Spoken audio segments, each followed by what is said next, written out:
So now that we have the pins and the setup with the loop, this tells us what we're going to do. And in this function, the loop just runs continuously. In this code, when we run it, it's just going to do these things over and over and over again. So let's get in to figure out what is set up here. So if you actually open up a blank Arduino code, you have setup and loop. And so loop is what's going to keep running over and over and over again. And what we have here is a print. And so it's going to print out this line. And that way we can see what in the world is going on. It's giving us some text about what to expect. When we want to call a function, we write the parentheses and the semicolon afterwards. And you can see that the semicolon appears after every line. That's pretty common in a lot of computer languages. But this is how we call a function. And we'll see below that we're going to define each of these functions. And what we do here is we put another print line, and this is telling us that we've moved on to another part of the code. And then these seconds of delay are actually microseconds. So this says to wait 1 second, delay 1,000 milliseconds. And then it's going to show us the speed control line, run the speed control code, type the speed control line that's here. I'm calling it speed control line because it just has that in there. Then we're going to just delay, and then we're going to stop. And so what we have is a delay, which is a function that already exists in the Arduino code base, and we're using that. But we actually define 3 new functions. So let's look at how to make functions in Arduino. We have void, so we're not trying to return anything. It's actually just doing this work. We've put a comment here to say that this is controlling the spinning direction of the motors. And then what we also have put in here is to say, if you get here, we're going to print this line in direction control function. If you get to here, turning on both motors. If you get to here, changing motor direction. So we should see this in the output screen when we're running the code. And what happens is we write, and we do an analog write to the pin, which we named ENA, and that's the information that's going out through pin number 9. And when we connect the wires, it's going to end up in ENA, which is the pulse width modulation pin of the motor driver. And we can send any number between 0 and 255. We're sending 255, which is the maximum. Same for motor B. We do this nearly simultaneously.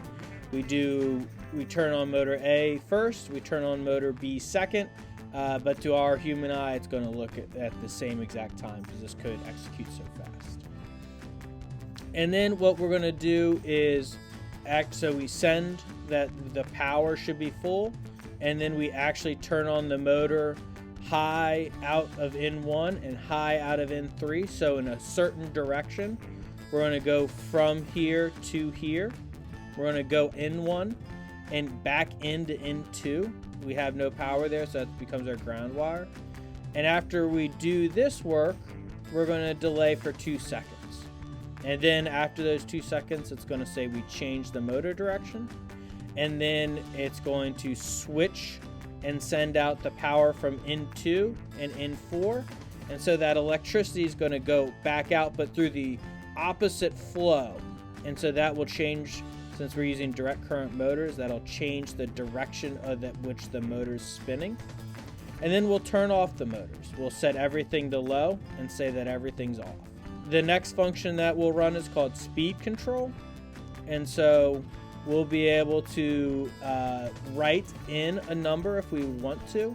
It'll show how I goes from 0 all the way up to 256. This is called a for loop. So it starts at 0. It knows it'll stop at 256, and it keeps adding in one more number. It's doing this every 2/100ths of a second. So it's pretty quick.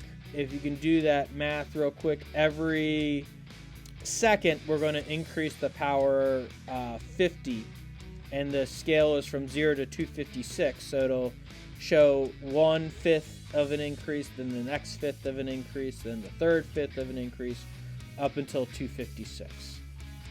And then it'll go back down. It'll slow down will take away a number every 1/50th of a second until we go from 255 back to 0. And at that point, it's off, and so we will make sure that we write that all the motors are off now. In addition, we just wrote a stop function in case we needed it to call directly. And I think as you become a coder and start working with this, you'll find that having a stop function is pretty critical for staying sane, because these motors will turn on occasionally and scare the bejesus out of you, and it's good to just have a function already set up where you can just turn it back off. And so again, we put in this line here so we can see in the output that the Arduino system is agreeing that we're turning off the motors. This is how we turn off the motors, and then there's a delay here. If we run this code as is, it's going to loop. So it's going to do this, then it's going to do the direction control where we send the power one direction then the other direction. It's going to do a delay of a second. It's going to write this. It's going to do the speed control where it shows you how it goes up as we increase the amount of power that's sent to the motor, and then goes back down. And then at the end, it's going to stop. But it's not going to stop forever. It's going to stop for 20 seconds. And then because this is a loop, it's going to loop back through. And so when we have the code operating in the loop, it's just going to keep doing this over and over again. And that's a way that we can see how to control the motors using the motor driver. And in a follow-on video, we'll show the code that is more about how to work with the Bluetooth itself. Again, just to do a quick final overview. We use this include so that way we can see these messages that we're sending back and forth. We establish these variable names so that way the pins are named something that we can follow, and these names are coming from the motor driver labeling, and that just makes it easier for us to understand. We set things up by declaring these pins through the pin mode as output pins. We initially write to those pins that they should be low, especially the 4 that control the motor. And then in our loop, we have a couple places where we write code that gets output so we know what's supposed to be happening. We create functions that can change the direction of the fan, can increase and decrease the speed of the motors, and then can fully stop those motors as well. And then we have functions down here. One function is from line 40 to line 69. The speed control function is from 72 to 85. 72 to 100. And then the final function stop is from 103 to 112. So you have access to this code and can break it down a little bit on your own. There's also an accompanying spreadsheet which kind of walks line by line what every line in this document does. So go ahead and take a look at these codes, use them a little bit. Feel free to change some of these numbers, maybe even some of these numbers, and see how they influence how your Arduino Uno is powering the motor driver, which is powering the motors.